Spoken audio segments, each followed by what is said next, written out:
Welcome, everyone. You're listening to Scale Lab by TechLeap. I'm here with my co-host, Constantine van Oranje. I'm Joe Wilson, and we're trying our best to deconstruct the journey of scaling a tech company out of the Netherlands and beyond. Constantine, today we have a serial entrepreneur, I would say. Yes, today with us, Michiel Muller, founder of Picnic and of a number of other companies, also angel investor, very active in the Dutch tech scene. Welcome, Michiel. Morning. I'd like just fire one kind of question at you. You've been with Picnic rather, say, risk-taking. You actually went to Germany before you were fully kind of established in the Netherlands already. Yes. Is there a moment you look back to that you regret taking so much risk, or are there moments where you look back to that you didn't take enough risk? No, I think there's basically no other way. If you want to sort of disrupt or start a business, is such a big market. So groceries, of course, by far the biggest market, with a lot of very powerful players, with a lot of, let's say, customers used to going to supermarkets. So if you want to shake up that system and really design it from day one to a completely new technology-driven situation, then you have to take all the risk that you can. So there's no holding back. I mean, if you just go halfway, you will never get there. So there's just no, you don't have a chance. You need to go all out. Why? I mean, given what you had done, you certainly could have made choices for different industries, I would guess. Yeah, but I mean, did this one come your way, or you were like, I'm going after that? Well, now picture yourself a large business that is sort of leading in terms of consumer markets. You would probably think about travel because of Booking, or you think about electronics because of Amazon. But if you look at groceries, it's by far the biggest market in the world, but highly, highly underpenetrated in terms of internet. So Joris and Frederick, my co-founders, they had a business in building software for e-commerce, and they only built software basically for non-food. But the food market is half of the spend of any family is on food. And that is highly underpenetrated in terms of online. So there's a huge opportunity. There's apparently a huge blockage to do so, because otherwise others would have started it. So apparently you need either investment, you need technology, you need a great idea, of course, and you need a lot of guts, let's say, and runway to get somewhere. But you were in quite different businesses before. Yep. In the petrol retail and in road assistance. Road assistance. Road assistance. Yeah. So does your risk appetite fit the business, or are you a generally risk-taking person? I think in general, I'm a risk-taking person. I think most entrepreneurs are, because otherwise, why would you start if you have 100% certainty? Probably somebody else would have done it, or it is not interestingly enough. So yes, you need to be risk-taking, but I think in terms of the grocery part of things, the technology that wasn't there is the stuff that we added. I mean, the basic idea, bringing groceries to people's homes, is of course something that consumers understand. Yeah. But to do that, you really need to start a tech company with everything that comes along with that. And that's the part that we took from the beginning. Start from a technology base, understand where are the things that you can change in this market, what type of talent and people do you need to get there. Yeah, that's actually a very, very interesting opening for our kind of research into the product market fit. When did you know you had that product market fit? When you're developing a new business, very AI driven, but you had also the delivery system, you know, the cars you had to design, all that. How did you go about this? When did you know you were right to go, and how did you approach that? Yeah, well, I think of course we started to understand and tried to understand why is this online grocery market so underpenetrated in terms of online. So we found out two things. First of all, in all the other traditional systems, you had to wait 2-3 hours for your groceries to arrive because the time slots were 2-3 hours. And secondly, you had to pay for delivery. And if you look at all the other markets like electronics or fashion or travel, they were all broken because the delivery fee was zero. Basically meaning that buying online was cheaper than going to the store yourself. And that, of course, resulted in enormous growth. In groceries, it's the only market worldwide where you had to pay delivery fees. So making online more expensive than going to the supermarket yourself. Now, in every country, you have a supermarket around the corner. So if you're a nurse or a policeman or a teacher, you're not going to pay, let's say, between 5 and 12 euros delivery fees if you can just walk to the store. So our mission was, can we take away those two hurdles, so waiting time and delivery fees, and build something on the minute precise and free delivery. And by understanding that that was the key to being successful in terms of a consumer point of view, we also understood that we need technology to do that. Because if you don't have the technology, you will never get it profitable. You'll never be as efficient as we are today. Can you just one step back? How do you know that those two consumer needs were so powerful that you could build your whole business around this? I mean, it could have been Those are pretty pivotal decision points. Yeah, I'd but it say, could have been It could be you could have gone into a certain category of food, or you could have gone into another, which is cost wise. In the logistics, you could have focused on logistics. How do you know that these were the two? Well, I think if your ambition is to build a large business, you're probably going to end up in a consumer market and in a mass market. That's one. In a mass market, price is the most important thing to get penetration. It's very simple. If you have an offer where you have to pay 6-7 euro delivery fees, you will never have a mass market. It's going to be a premium market. Maybe good business, but it's not going to be the large chunk. So that's one. How do you make something profitable while doing it for free, while delivering for free? So that's one. And the second point was, so that's a normal thing that any consumer would like, free. Yeah? And we understand that. And the other point about long waiting hours, I mean, if you're in a bar, in a restaurant, or talking to friends, and you say, yeah, I get delivered tomorrow between 8 o'clock in the morning and 8 o'clock at night, everybody complains about it, because why would you stay at home for so many hours just because the person that wants to sell you something just is too, let's say, lazy to make it happen for you in a customer-friendly way? And would there be a way to do that a lot more customer friendly? Because, and that's something specific for groceries. For groceries, you need to be at home. For fashion, that's why fashion took off. You can still drop it at your neighbors, which is fine. But if you have groceries and your neighbors has to sort of accept your meat and your milk and put it in his fridge, well, the first time he's already not very happy. The second time you will be really annoyed. So you have to be at home. So you're obliged to stay at home for 2-3 hours, which is so inconvenient that you just don't do it. So you don't get this mass market. In a way, I like to think of this, you're talking about emotional value as well, right? There's monetary value, but you're dealing with an emotion there, which is people's irritation about what it takes, the frustration in a current system. And you're also talking about, again, in the Netherlands, the way it works, sort of being happy with your neighbors. I apply this to the US, where there's grocery systems, a bit different because people tend to go further distances. But here, how much do you guys think about the emotional component of the customer? Absolutely. Here? Because apart from the fact that if you do it on the minute precise and for free, you also have to take into account the delivery itself. If you are delivering groceries, it's something completely different than delivering an electronics device. So if you come and deliver an electronic device and you just finish your cigarette in the front yard and then give it to the people, it's sort of okay. I mean, it's not very nice, of course, but still, it's okay. If you do it with groceries, with fresh food, with stuff that people have to buy, eat, give to their children, of course, also the delivery experience. So not only the functional side of things like being on time and for free, but also the person itself that delivers at the door is really important.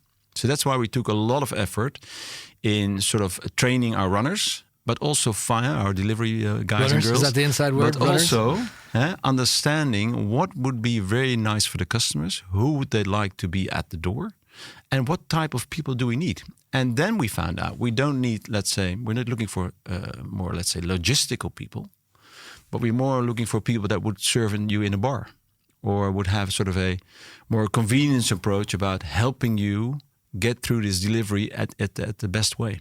So that's also service-oriented. Totally service-oriented. And that's exactly what we see, because when we started to recruit our first runners, and we just said two things that we had in mind. First of all, they need to be self-propelling. So if there's an issue at the door, they need just to solve it at the door.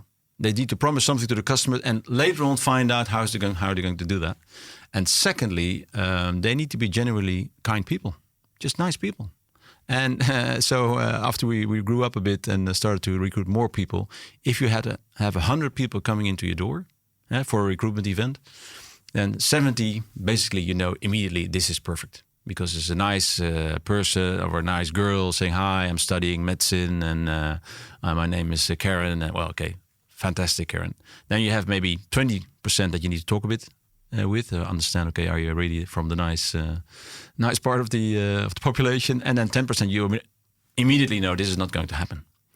So as soon as you start to understand what type of people are you looking for, then also that delivery part starts to be very valuable. Mm-hmm. Is that because, I mean, do they so you recruit them for it, but is it also a part of that they understand the values? I mean, you give them power, right? Yeah. You give them power at the point of sale. Yeah. Yeah, and we are very, very lucky that since we started in Amersfoort now 5 years ago, the first group of runners, they sort of formed a community. So they were friends. They also started to see each other on their own. Yeah. And they also started to see each other in the weekends. And we said at a certain point in time, listen, you are going to recruit yourself, the next runner in your team. So you had a sort of a friends group, but professional, but still friends group. Friday night after the last shift, they have a beer and drink a Coke and then go into town with each other. So that's really very strong. Now, when we moved from one city to a second city, we just took a couple of those runners from that sort of culture and had them launch the next city. Mm. And by doing that, you immediately sort of transformed the culture in terms of what do we want, what do we try to achieve, what means self-propelling, but still had also sort of the local flavor of it. And that's something that we have been able to do in Holland and in Germany. So if you go to a city hub of Picnic, you will find sort of a similar atmosphere, but they're all sort of different. They also have all their own coats of arms on the wall with their slogan of their city, etc. So it really works very well, because that means that if something happens and somebody else needs to jump in, they're going to do it. Yeah. And they're not saying, "Hey, listen, my time is over. I'm not going to help you." Yeah, this is a system you designed, right? This is the recruiting system. Yep. But so what we're looking at with this podcast and also and a topic that keeps coming back is, when are you ready to launch? So what do you have to have designed before you go, or what do you learn as you're going? So you now defined, this is what my customer wants. This is the way I'm going to deliver it. But Yep. And then on the whole technology side, what were your next steps? How do you design it? And then when did you know you were ready to launch? Yeah, I think when we sort of agreed on in the summer of 2014, okay, let's do this. We just put a stake in the ground, saying, okay, we're going to launch on April 1st, 2015. Nee, April 1st is not the best date. Let's do April 2nd. But at least we put a stake in the ground and just, okay, listen, at that point in time, we need to have an MVP. We need to have some sort of an idea of what we're trying to offer to our customers, and in terms of communication, how we talk to our customers. And we need to organize from day one the scalability of the platform, because this is going to be a global leader in groceries. So if we start on day one just for one city, it's not going to work. And that is something that we did from the beginning. Understand we need scalability. We need the best tech people on board. We're going to meet 1,000 people before we really recruit one, just to make sure that we need a world-class Champions League team to do this. And could you do that because you are a repeat entrepreneur and you had financial means? I mean, how would you advise a company that doesn't have financial backing at that early stage? The very bootstrap version of this. Yeah, of course. We also did the bootstrap version. And I think recruiting talent has not so much to do with having budget to pay people, because I would say the best people come to Picnic because they want to change the world. They understand that the food system is broken. They understand there's a huge opportunity. They understand that within Picnic they can build on the last infrastructure, on the last technology. It's open source, so they can really live their own, let's say, dream by being part of a high-tech venture. But wait a minute. You said you wanted to build this a global food player. Yeah. Now you're mentioning purpose, an even higher purpose. Yeah. Is that what you want to be at the company, kind of to overcome the breakdown of the food system? Is that the purpose that you're driving for? Oh, absolutely. And I think that falls apart in a couple of things. First of all, changing the food system in terms of making last mile so efficient that you can make it for free, and have everyone able to buy groceries online. So make it a mass market for everybody. So democratizing food delivery. That's one. Secondly, of course, the food system is broken in a way that there's a lot of food waste. So we avoid that by the way we're working. We drive electrical vans. We are working with local products. We're now working big time on packaging, reducing packaging, because our supply chain is completely different from a traditional retail supply chain. So there's a lot to be won there. Now we're building our first robotics warehouse. And robotics is, of course, in terms of being on the edge of what's happening out there today, is, of course, the best where you can be. So we attract so much talent by explaining what we do. And we don't do that, so let's say, in the brochures to customers, of course. We do that in our blog posts. We do that with working with universities, giving lectures, understanding the best people. And they come from everywhere in the world. It's a really international group that finds us, sees what we're doing, and then rallies for this. So you're going through a couple of what I consider to be core principles. And one of those is you're talking about cause-based leadership. So you guys have made a choice that there is a cause for this business that's above sort of the profit that will go along with it. And of course, I have a belief that purpose and profit can be quite well married. And I think that's a great word for it. But I want to deconstruct a little bit on the tech side. And the question is this: are you a really advanced technology company who happens to deliver groceries, or are you a grocery company that uses technology as a means to an end? 100% the first. So definitely you see yourself as a tech company. Totally. And then in that, when you make comments about the talent and the scalability, I mean, what we're saying is that your Google level, investment in terms of the people that you want to have in that company. So that piece, I think, is fundamental for a lot of companies to hear. So I'm going to say it loud so they understand it. The investment that you make in technology, if you're a tech company, is like it's the highest value investment you should be making, right? If you look at, so let's say, a non-tech company, a more sales-driven company, a good salesperson is maybe twice as good as the average salesperson.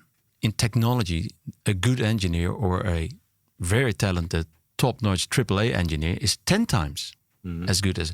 And that is, on the longer run, so important because they make better software, better solutions, better algorithm, better maintenance of the software.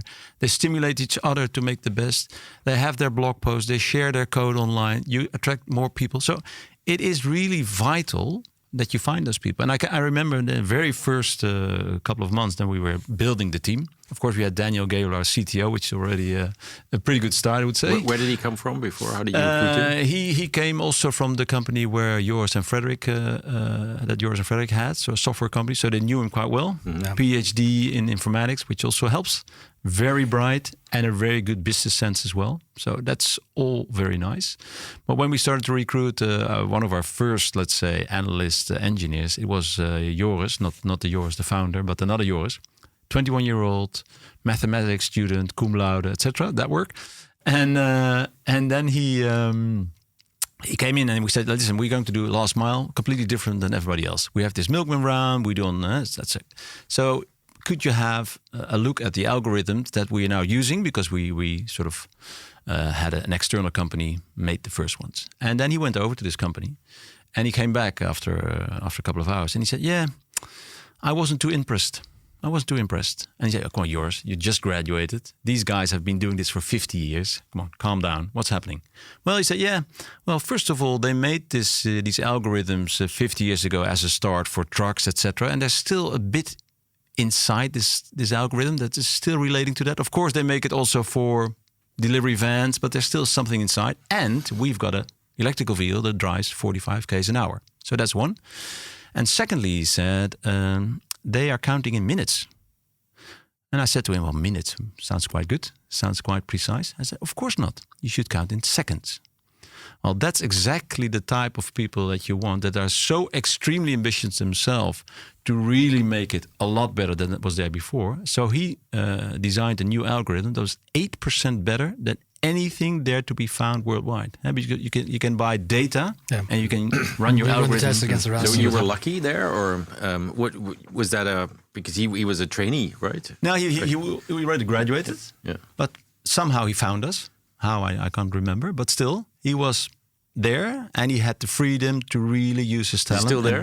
He's still there, absolutely. So this is what I want to touch on this because this is a design point comment, which is first off, anyone like the Joris you described, if he can dream in seconds, your possibility to get in there to get to that point is much higher, right? So you need people that can dream in seconds, metaphorically. The design point with the company, you said, we had to start the day with the ability to scale. We have to be a global, we have to scale. One of my frustrations in the Dutch market is I meet a number of companies, and I use this metaphor. If you set out to build a house, you will build a house. If you set out to build a skyscraper, you will start with a different set of plans. And in this case, you set out, I mean, was it your experience in other companies? Like, what was it that told you guys, we have to make this a global player, as opposed to saying, this would be a great Dutch company? Well, I think that there are many examples around before us that also already provided that evidence that you need to be able to scale your business if you want to grow in these, let's say, the e-commerce world.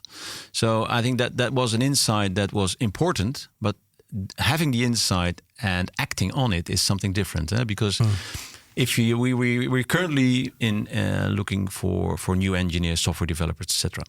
And so there's so many people applying for a job that if you need 10 Java developers, of course you can find 10 tomorrow.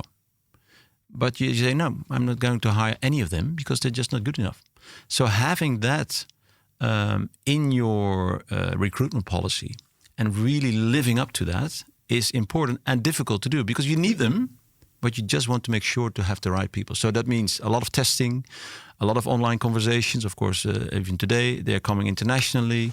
Then they come a couple of days, work in the team to see if there's a fit in terms of person.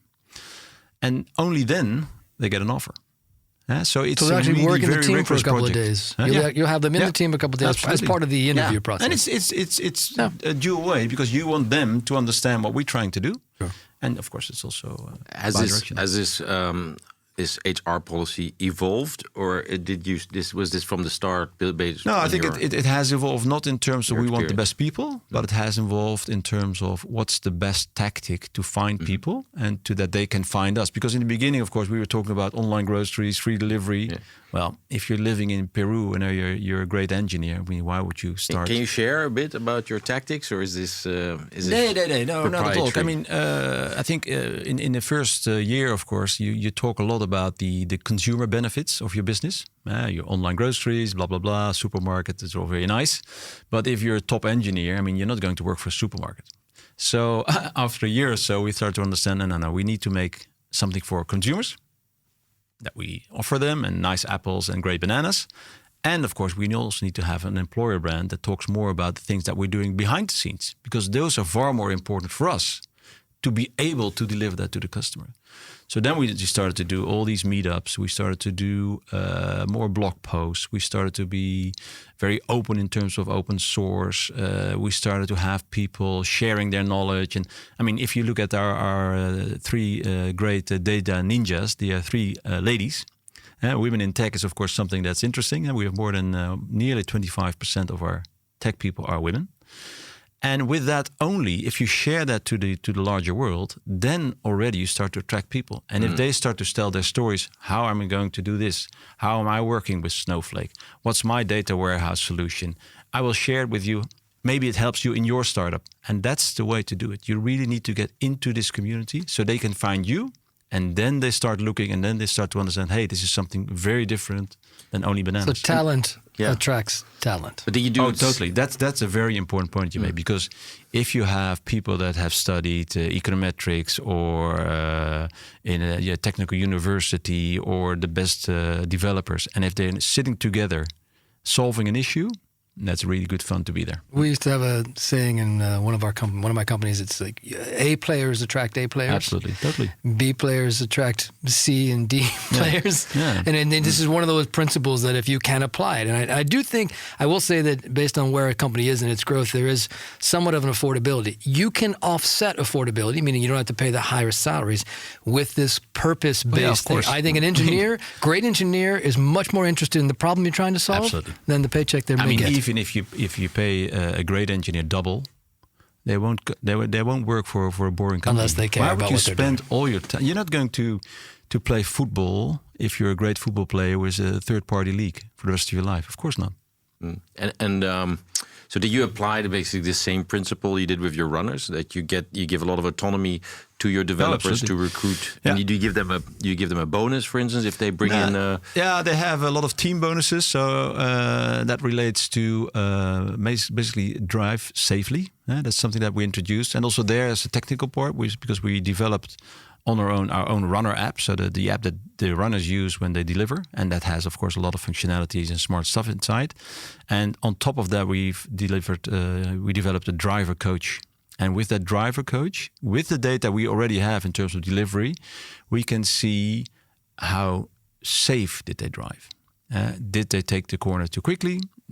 Are they braking a lot of the time? There's technology in the delivery Technology vehicle in the delivery that sort of analyzes the drive. Exactly. So when they arrive for their last shift back at the city hub, they get immediately a report. Hey, you did great because you're between 80 and 100. 100 is the max in a score.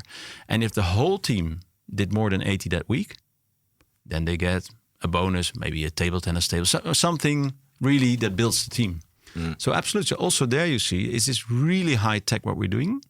But on the front end, for the runners, it's very simple to use. But how, I mean, in terms of motivation and autonomy, here there seems to be a slight contradiction. One is everything is measured, and therefore the autonomy is very low. Seems low. I mean, you seem controlled. Whereas on the other hand, you want to give people that space to develop themselves, and so where does that culture and control, do they clash, or do you find that they the autonomy is enormous, because if you look at the team that runs a hub, they are completely autonomous, but they get supported by the technology. They know, okay, tomorrow we have to deliver 1,000 orders. These are the routes. These are the kilograms that we need to deliver. Strikes me is that in companies that scale fast, obviously you have limited time to achieve big things. That there's a very big emphasis on process, and many processes. And in an established company, this has grown over years.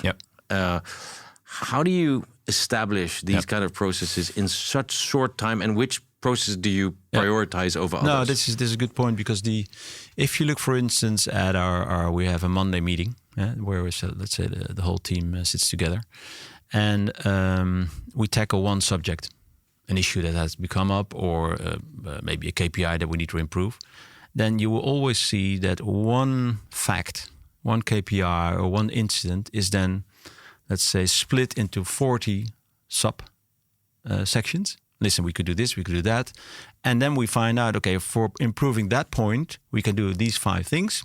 What will be the planning for that? Who's going to do that? So every day we are improving. Every time, the little points, maybe the micro points, but adding it all together will really help. So if you think, for instance, for the last mile, we introduced, let's say, the vehicle, let's say the totes, the crates for the people where the products are in, should always be on the side where the house is. It sounds very simple. Saves you maybe 3 seconds, but 3 seconds over a couple of million deliveries starts to add up. And that's the strength that we have. We have so much data. We measure everything. So if you find out that something is happening, you can also find out where it is. We had, in the beginning, we had our famous banana problem. We found out that we had a lot of complaints about bananas. Well, you could do a couple of things. Say, okay, well, this is just part of the fruit. It's a difficult fruit, which it is. Because if you look at it, it's already brown. And it needs to be at color 4, not at color 2 or color 6. But okay. But then we digged into the data. And we found out these bananas were all coming from one fulfillment center. And then we went to the fulfillment center. And we found out, hey, this banana is 2 degrees too warm. So it's ripening too fast? Ripening too fast. Yeah. So we changed it. All the problems gone. But for doing all of this, you have to do quite a lot of things before. You have to log all the data complaints of customers. What did they see? Where are they coming from? Was it night? Was it day? Was it warm? Was it cold? And that's all in our system. So the fact that you have all the data and use it because you have a splendid data warehouse, that really makes the difference. I want to just connect that back to talent. We've talked about the technology quite a bit. I'm curious on talent. What are the other hires other parts of the business? I mean, you could say, well, everyone in every part of the business has to be absolutely the best no matter what. Okay, great. We'll put that one down and say that's a standard answer. Yeah. But like most, and you can actually reflect this across your businesses. You don't have to specifically take Picnic. What were the most important hires you found that in the world of like a developer who's 10x another one? Other parts of the business that you said, that one I'm going to invest or overinvest in? I think extremely ambitious and super self-propelling. I mean, you don't want people that you need to fire on every day. You need to hold them back, basically, because they're going too fast. So that's an attribute of the people you want to hire. Okay. Well, it's a very important attribute. Huh? But is there a specific role or a specific person in mind that you, in one of your businesses, hired that made the complete difference on the performance of the Oh yeah, absolutely. Of course, in the tech team and what we call the analysts. So these are people that have a sort of a technical study background, that find these algorithms, that find a way to do to build a driver coach, etc. And if you look in more, let's say, commercial roles, all those roles are also fairly data driven. So if you decide, okay, should we put brand A or brand B or maybe line extension 1 or 2 in our assortment, of course you could say, yeah, it feels good. Yeah, of course we also do feeling, but we like to also do a bit of sensing and understand, does the data provide proof that this is a good idea? And so all the roles that we have inside a company, whether it's recruitment, is it customer success team, is it in fulfillment, they all are used to using data because it's there and we provide it and it makes it worthwhile to read. And if you look at the fulfillment centers, where of course the people are shoppers that put the groceries in the basket, also there they have large screens in the fulfillment center where they can follow the process. They can see, hey, how are we doing in ambient? Oh, not so good. Let's put a couple of people from frozen to the ambient section so we can get the groceries in time, because they can see, hey, we're 2 minutes behind time. Let's work on that. And that's very powerful, because you would expect maybe that if you work in a fulfillment center, you arrive in the morning when it's still dark outside, you go outside at 4 o'clock and it's also already dark, that you have just work. No, you really are part of the process. You understand what's going on. Mm-hmm. And so it's ingrained in the whole organization. But data is the business. Data is the culture. Data is the culture, totally. I still want to keep going on deeper on this one. Know. So is there, in all your businesses, I mean, were you ever too late in hiring a CFO or a CTO or coming up with someone who is outside of your culture that took you to another level? I mean, have there been pivotal hires? I mean, this is also to maybe be some kind of a instruction or illustration to other entrepreneurs in your kind of that will follow I think your feet. It helps a lot, of course, if you get a bit more exposure as a company, and if you can really let the outside world understand that the technology, the back-end technology or the front-end technology is making the difference, and that you have, let's say, a technology stacks where you can really sort of live your dream. That's very important, because then you attract more people and there will always be more talent. So that's one. Secondly, I mean, if you look at pivotal moments in Picnic, we have been lucky so far, I would say, that we never took a left turn and found out 2 years later, we should have gone right. And is that luck? Yes, but it's also partly, again, coming back to the data side of things. We can see so easily if a decision that we took was a good idea, because you just see it in the data. If people start ordering more or less, or it takes more time to deliver or less. I mean, there's so many things that you can do. So that's really important to understand. Hey, if we can find out quickly that we make the wrong turn, then we can correct without a huge disaster. So that's really important. So if you look at pivoting, we haven't seen that yet. Of course, we've changed the software in the back end. But you never pivoted on any of your companies? Yes, you never had any hard shit moments? Absolutely, no, absolutely. Before the 2006 or so, we launched an auctioning company for housing, so for private homes, and that was just before the 2008 the Lehman Brothers, and so we started in a market where you could basically not buy a house besides just paying 30% more than the asking price. And then after Lehman Brothers, nobody was going to visit your house any at all. So we had to pivot there. But that's a good example. And that's, of course, an external factor that happened. But in Picnic, I mean, we've been extremely lucky that we found a market where people are just waiting for this to happen. Well, that then takes me to, maybe this is the last one, poke on talent, marketing. In a sense, you talk about the business as if it doesn't require any sales or marketing at all. It just will organically. I mean, that's just sort of the sense I get from your discussion. But there must be a pretty sophisticated approach to make sure that growth continues to happen. I think the marketing is in the product that we have. It's so unique in terms of it's not there. Nobody else is offering it, even not after 5 years. So that's a very important part. And then if you have the demand, we have been, since day one, we have had more demand that we could handle. Well, This is of course crazy. And I also say that to the people that graduated and started working for Picnic and now work for us for 2-3 years. I said, this is not normal that you have waiting lists for your business and that you can just go to the waiting list. How many people shall we let in today? Yeah. This is of course a crazy situation. And we're very lucky that we're there and we're very happy and we do everything to keep that going. But in terms of marketing, the product is the marketing. And it's extremely difficult to do, to have a basket of 40 products delivered on the minute precise, complete, the right quality, the right temperature, etc. So, but this demand situation, is this you think of this as an infinite? Like if you want to go continue, you said global. So now let's say we're 10, 15, 20 countries. Yeah. I think we might be in a different mindset in terms of creating demand or not. Yeah, maybe. And that's also maybe the reason why we started in Germany, which was indeed quite quickly. So we had sort of 2 years in Holland and then we said, why not Germany? Well, the opportunity was there. I mean, Germany had even a lower penetration than Holland. So they had 1% online. Now, still today it's sort of 2-3%. So very, very low. A huge opportunity. Why would you wait 10 years to capture that opportunity? I mean, it doesn't make sense. So, of course, it's risk. But what we also saw, and that's maybe also something for other people, if you do something for the first time, difficult, headache, gray hair, a lot of hassle. If you do something for the second time, okay, difficult, but okay, I remember from the first time that, and then the third time you sort of say, okay, well, that was easy. So we had that with cities. We had that with, so from 1 city to 2 cities, that your truck can go to the wrong city. Now, that's already complicated. Huh? If you have that with 1 fulfillment center, 2 fulfillment center, 1 country, 2 countries. So it is something that you get to learn and get to master once you keep growing and keep taking risks.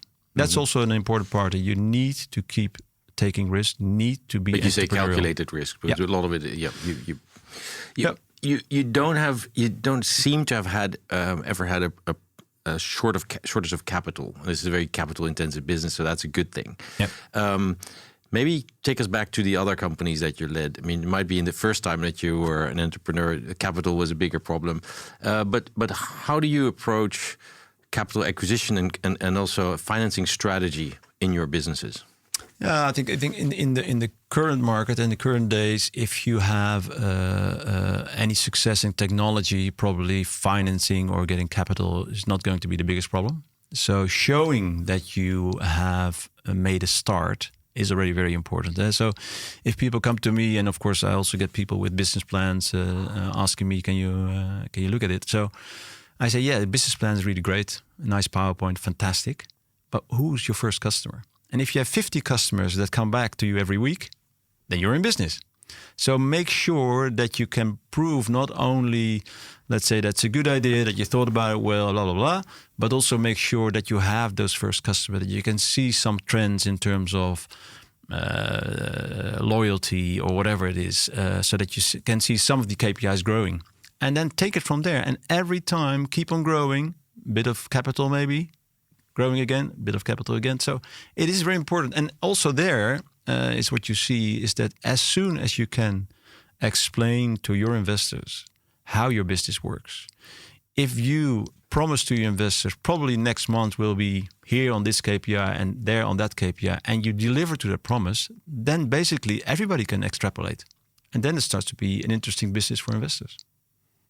And did you, in your choice of investors, how do you go about that? You've been mostly in the Netherlands with your businesses, but have you actively sought foreign investors into your business? Yeah. I mean, specifically with Picnic, of course, we, as you say, it's a capital heavy business. You need to build fulfillment centers and the vehicles and all the stuff and the software, of course. So we have a large team of engineers in Amsterdam. But then again, if you're looking at investors, you need to be very careful, because we said to each other when we launched, you said, listen, this is going to be a 10-year business plan, at least. I mean, you're not going to do this on Friday night and then sell it on Monday. So this is a long-term business plan with a lot of risks. We have to commit to our investors and to ourselves that we're going to take that long period of time to make it happen. But it's also the other way around. We are looking for investors that understand that this is a long-term thing, that also for them, there's no quick buck in this. If we want to be successful and if we manage to get successful, then it will be huge. Yeah? So that's the promise.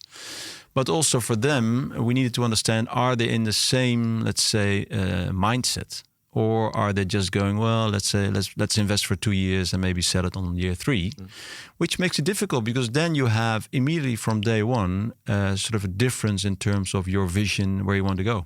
And if that starts to happen between yourselves and your investors, that's not a very nice place to be, especially not in the beginning. I mean, later on it might happen in year 9 or 10. Do you want them to stick with you? Or because you could also say, for the first phase, I want that kind of investor. Yeah. Then a next investor steps in at a higher valuation, but it's a much lower risk business. And then the primary investor might not be the person or the investor that's going to help you scale.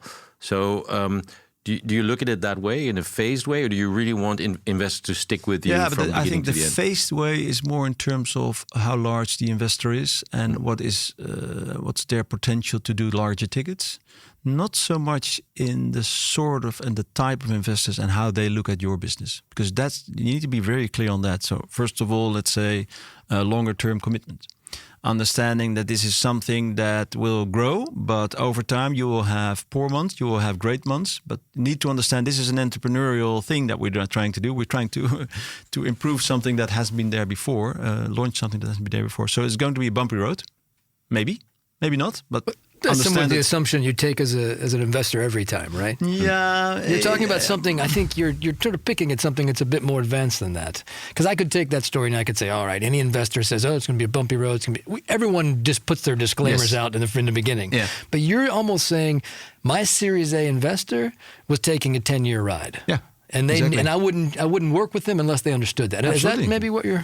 Totally. Okay. And did you change investors? Did you have experience? Or added investors?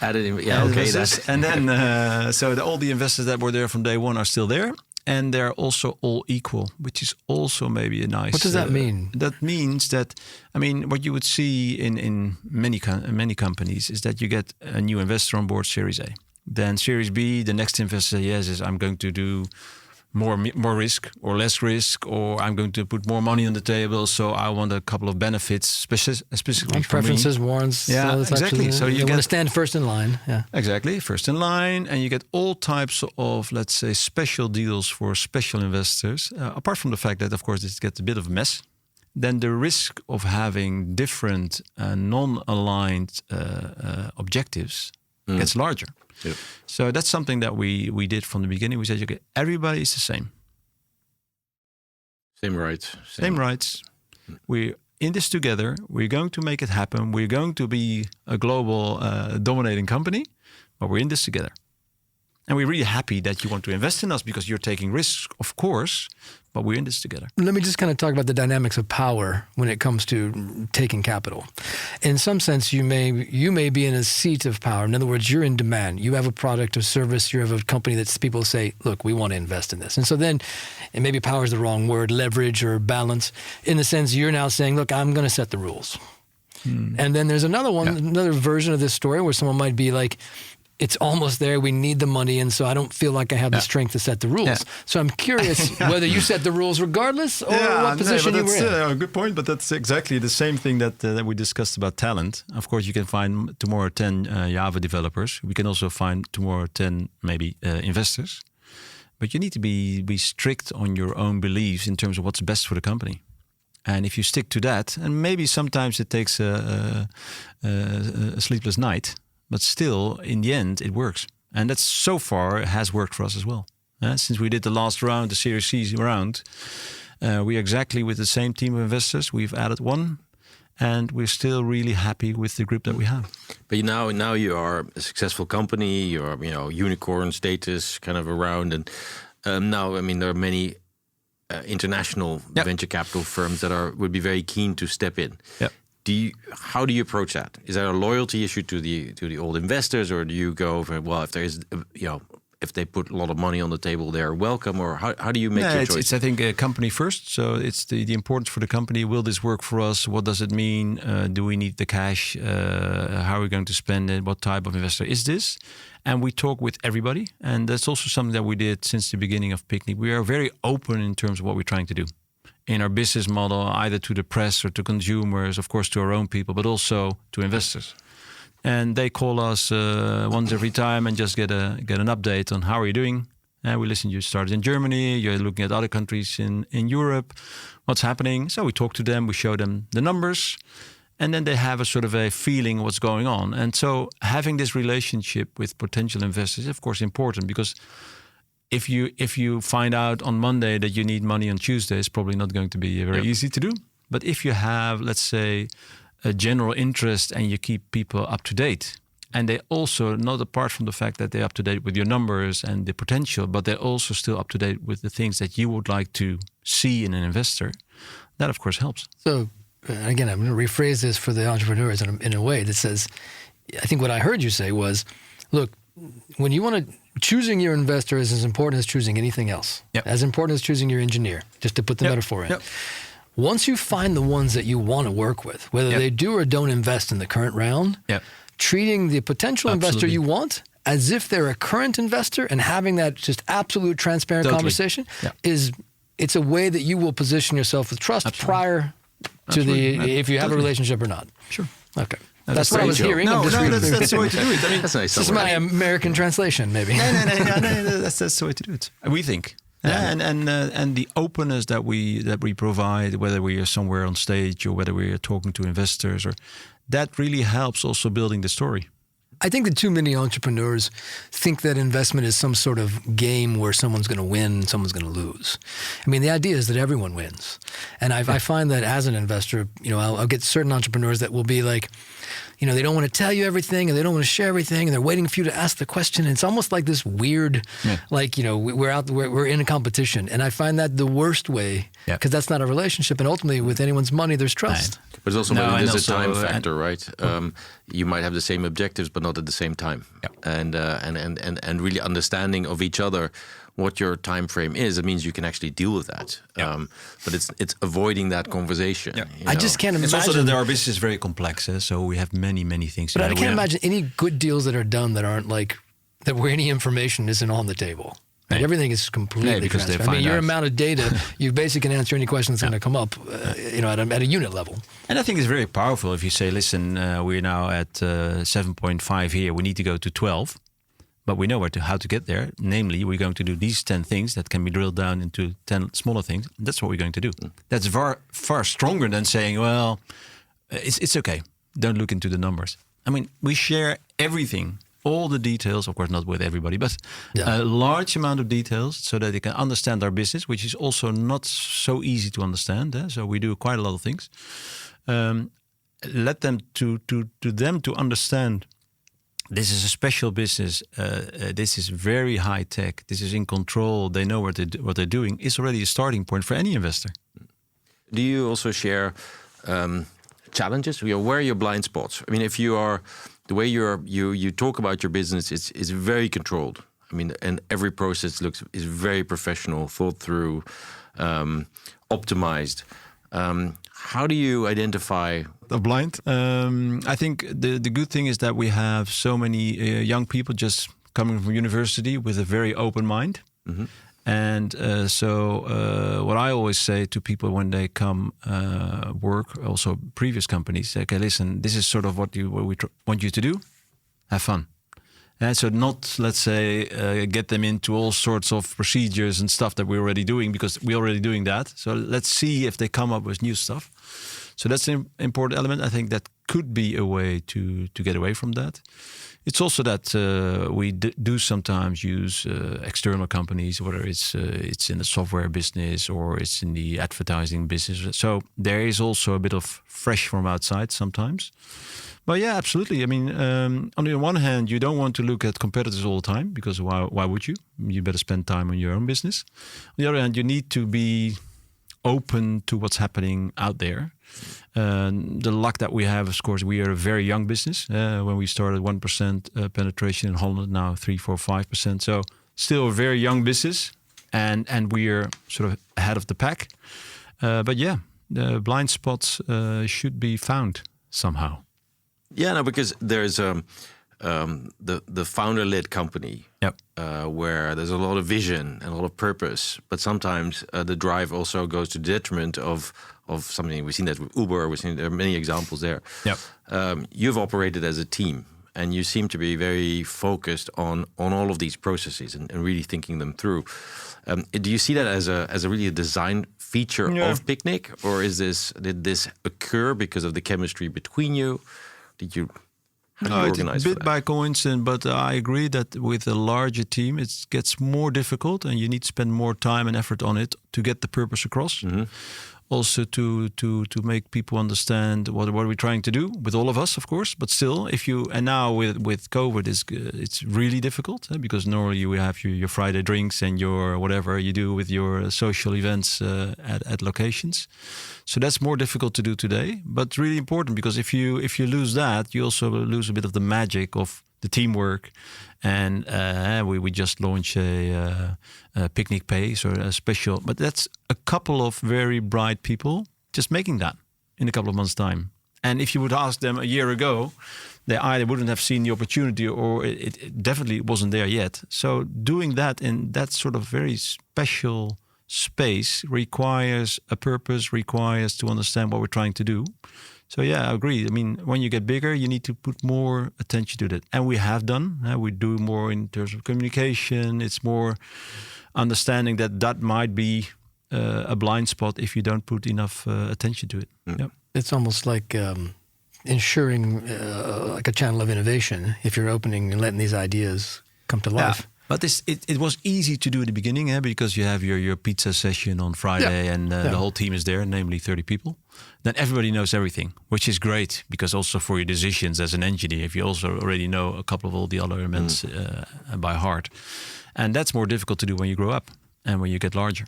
I have a good friend who says, if you like to fly planes, if you want to land a 4-seater, a 6-seater plane, you can look out the window and you'll know exactly where you are and how far you are from the ground. However, if you want to fly a 747 or any of those big jets, you don't even need the windows, because ultimately you have to rely on the systems to inform you of your decisions. Yeah. Otherwise, you'll never be able to fly the plane. So if you can't run systems, you won't be able to fly the plane. Yeah, well, I don't think certain entrepreneurs, like Elon Musk, I actually met him once, and there were 30 engineers with their laptops outside wanting to discuss engineering problems about self-driving cars. Mm. So he's actually, he knows the details. So that's a different style. And it could work, but it's also... But that isn't also, it's the systems are the running of the whole organization. And then, you may have your expertise level where your center of gravity happens to be there and you want to be hands-on. Maybe you've been in different markets. You're investing also in the Netherlands. And... what's your takeaways about Dutch entrepreneurs? What's holding them back? If we're seeing that there's a kind of a dip. Many startups, a lot of enthusiasm, and then few actually scale, and very few make it to make it really big. And my experience, which however limited as an investor, is most of the time that as an investor you put a bit of money on the table in the beginning. Yeah? So a very early stage, high risk. So high returns, that's what the theory says. Yeah. So what you I would like theories; they're good. Yeah. So you would want to have the company or the founders spend the money wisely, but rapidly, because you would like to grow and just get the product better every time. And spend just so many money as you can, let's say, spend in terms of a wise way. Now, what you sometimes see is that these people get a couple of million turnover. Maybe they even get profitable, and they say, "Hey, we're doing pretty well. We have a couple of million turnover. I can have a ski holiday twice a year now. I can up my management fee a bit. So I'm a happy camper. And that is a very big risk, because you Was it don't... lack of hunger, or how would you describe it? It's The lifestyle. Maybe a bit of lifestyle, but it's also like you're successful when you've made a start, and you even get a bit of profitability in, and you sort of you go to the office every day and you have 10 people on board and you're a happy camper. That's, I think, what as an investor I don't like to see, because you spend the money with all this risk and you just want to see them run for global domination. Is that typically Dutch? I don't know, but that's something. And then secondly, what you sometimes see is that there's this sort of thinking that everything great comes out of Silicon Valley. Now that's becoming less and less, for sure. But that was a couple of years ago still the case. Now, we're in Holland here, a small market. How can we grow bigger? Now, luckily we have takeaway and we have booking and we have Adyen, etc. So there's a lot of proof that even from Holland, you can start a really good business. So I think it's more a bit in terms of the, let's say is it inside Dutch people? I don't think so. It's more maybe in the environment that says, hey, so you're doing great. Yeah. I already have 800,000 turnover, which is not bad. But you coach these entrepreneurs, or you just think, well, it's either in your nature or it's not. It's a bit of your nature to take more risks than you, let's say, that you should take. So it's always on the edge of listen, is this a good risk or is it just a bit too much? Well, you need to be in between. There's a component of this that I can't quite get my finger on, but there's a want piece of this as well. So I think there's, you're sitting out with Picnic, you're talking about, I mean, instantly you began global, we're going to be this, these are the countries we begin with, but we're really early days, as you've said. But there's a want. You want to build a global company. And so by that initial want, you're architecting a skyscraper. Exactly. And if the want is, hey, listen, I want to have a life where I can close my desk at 5 o'clock on Friday because I already made my money during the week and then I start up on Monday again, then you're not going to be that. For sure not. Maybe, can we unpick your want? Because why would you? I mean, you were a successful entrepreneur. You could have done other stuff. You dive back into not just a simple company. It's not a SaaS company. You're actually you're building a tech company to do one of the most difficult commercial... physical, yes, capital-intensive activities. Yeah, the digital banana. That would be great. So why? What's driving you? For me myself, it's really curiosity. That's one. So curiosity in your abilities as well, or no, also curiosity in why isn't it there? Although so many consumers like this, so that's one. So and the problem itself, or the opportunity itself. So opportunity driven. And secondly, what drives me most, I think, is hey, this is a crazy idea. Can we make this happen? That would be fun. If we really can make it happen with all the elephants that are on the road, but can we make this happen? That's part of the fun. And if you can't, well, at least you tried. But to understand that seeing something that's really ambitious, that is maybe the famous bee hack, that is something that drives me to find out, can we do it? And of course we can. That's of course the basic, that's the attitude, but still. And will you, after Picnic, start another business? Or I thought. Is there a point in the business where you get bored, or where you think, where you want to apply your skills again to someone the next else challenge? should do this, and I can go do something else? Maybe you would get, but I mean that's definitely not the phase where we're in with Picnic. Since all the things that we're doing, and we're now building our first robotized warehouse in Utrecht, 40,000 square meters, 100 million investment, all in robotics. Well. That's something that hasn't been done before. So here and for starters, we're still working on it. So no, absolutely not. But I think maybe it's next time invest in something that has already some sort of turnover, because I did a lot of things from scratch, and that's difficult, but it's a lot of fun if it works. And I think that's where the energy comes from. Can you make it happen? Hey, of course, you can maybe invest or buy a business that has already 10 million turnover. Can you make it to 100 million? That's a completely different phase than can you make from nothing 10. But it's also a different skill set. And you seem to have your management team and your team built for continuity across those different phases. Yep. You know, there are only exactly. very few. I mean, you've got Jitse and you got Pieter van der Does, but most companies will at a certain point change their CEO or their founder to a CEO. Yeah. Nee, you see with Joris and Frederik that of course came up with the idea, and their background in software combined a bit with myself in terms of understanding how you can maybe change consumers' behavior, which is of course the magic of building something in the consumer market. It has turned out to be a good combination. Combined with so many other people, of course, with Daniel, our CTO, and of course with all those people that were there since the beginning and are still there, is you need to be lucky that it all fits together. And of course, since there are so many things that also new people that come in can start new businesses within Picnic in terms of other initiatives, it's also fun for them, even if we are already 5 years old. So, Michiel, we're going to switch in the last kind of 10 minutes of this, and we're going to start to throw kind of quick questions at you, which we hope are short answer questions. The first one, I'm not going to go off my standard list. I'm going to ask you, you have data as a religion now. It's clear. Yeah. Did that come with Picnic, or were you there before? Because you speak like someone who understands engineers. I grew up as tech, and I lived inside, and I even ran developer relations for companies and things like that. So when did that come for you? No, I wouldn't claim that, but I would claim that understanding what you're doing and where you're driving is important. And of course, the former business that I had were sort of in the beginning of the internet and beginning of software development. So I remember when we were at Tango, where we sold gasoline and diesel to car owners.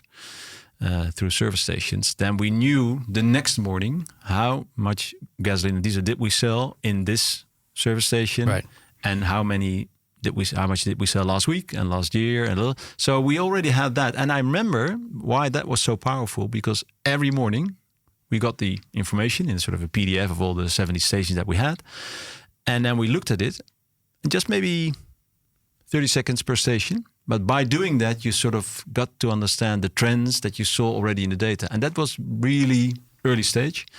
Also there we had technology in terms of more the robotized part of things, like automatic gauging of the tanks underground. All new stuff that if you look back now, you say, well, that was easy. Yeah, but by then it was very new. So you understood the value, not per definition how you do it. Yeah, exactly. You were touching the endpoints there. So here's a few questions that are a little off different. So what is one thing you find to be true that most people might disagree with?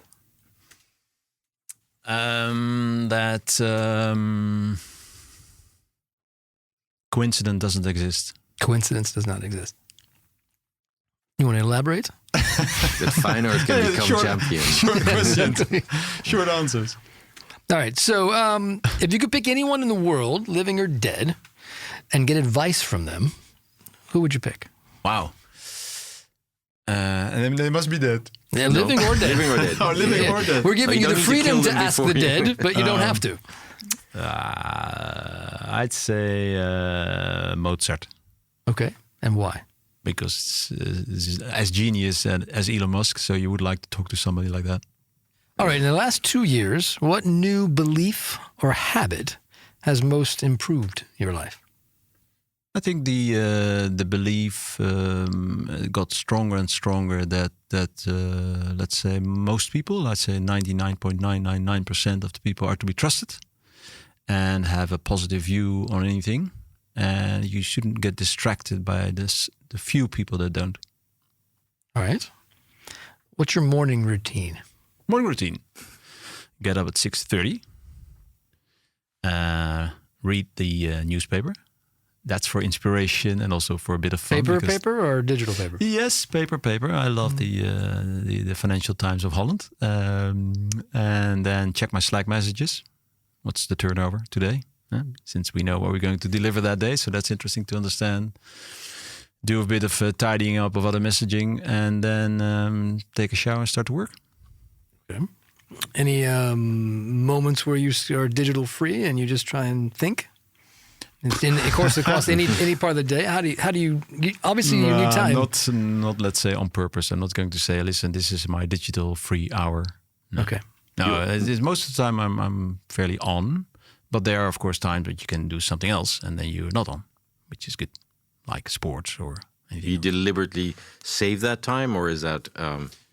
No, I do deliberately book it in because it's so easy to say, well, yeah, maybe not today. Maybe we shouldn't go to a concert, or maybe we shouldn't do this, or maybe we shouldn't go for a run, or because there's so much more to do. That's. But are you deliberate about being fit because it's a marathon, and being and taking time for your family, and are you deliberate about that? There's a word for that these days. Mindful. Mindful, yes. Okay. In the moment. Mindful. So I mean, That's so good that all three of us didn't have that right on the tip of our tongue. Hey, but mindfulness, I explain it as if you have a moment. Let's say you're sharing a dinner with family or friends or whatever. I can switch off, and 5 minutes after the dinner, I can switch on again. In building a company and sort of getting it really rolling, momentum versus precision. We have this discussion. So how do you see momentum versus precision? Momentum is everything. And maybe elaborate a little bit. What do you mean? Momentum means get the thing going, get everybody enthusiastic, that they either spend their brains even better, or spend an extra hour to make it perfect. And momentum is everything, because it creates a lot of things. It creates energy, it creates fun, it creates others looking at your company and giving you a call. Hey, listen, I see you're doing this. Can't you work for us? Or can't we do this with you? There's so many examples of that. So, and that's also the part where you have, when you introduce a new feature where consumers already knew this should have been there, but you're creating it now. And they say, oh, geez, I already knew this 5 years ago, but then we're so innovative. It's the same for B2B. Do you actually ensure that the precision picks up with the momentum? Yeah. I mean, because a lot of what we were talking about in this hour was about precision and about process and about that. Yeah. But and one of the things maybe that is a pitfall, it's more a pitfall for, let's say, more the corporate environment when they want to innovate, is that they want to solve everything before they start. Sort of, I call that optimizing before you start. Don't do that. No. Start first, optimize along the way. That's what we do. Yep. And of course, you need to think your plan through. And of course, we all know that. But optimizing before you start is just useless, because you don't know what's going to happen. So why would you think about all the things that could go wrong? And for everything that could go wrong, find 5 alternatives what you will do. Spend so much time on negative, first of all, but also think that it will never happen once you start. 2 more questions. If you could go back in time and talk to Michiel from at the very beginning of the first company, and you had 15 minutes, what advice would you give? So be more strict on your time spent, but also focus on keeping your let's say your friends and family in view of everything that you do. Of course, the other thing that I would say is you should have become a conductor. A conductor. You should have conducted music as opposed to all this other stuff you've gone and done. All right, last one, and we'll close up with this one. We have an audience. It's going to be made up. It is made up of entrepreneurs, people looking to scale the companies. So they look at you and they say, okay, this guy kind of maybe figured some of this out, and we're listening. And obviously, if they've stayed this long in the podcast, they found some value in it. Any final words to those entrepreneurs out there that you'd like them to hear from you? I'd say any good idea start today. Trust that you can do it. You have something as an entrepreneur that so many people do not have. And that is guts. That is the perseverance to do so. That's the creativity, the open-mindedness. You're in such a wonderful position as opposed to maybe 95% of the population. So better make use of it. Thank you very much. Michiel, thanks for your time. Thank you for listening to The Scale Lab, a podcast brought to you by TechLeap. We hope you enjoyed this episode, and if you did, please share it on your network via social media and give us your feedback. See you on the next episode.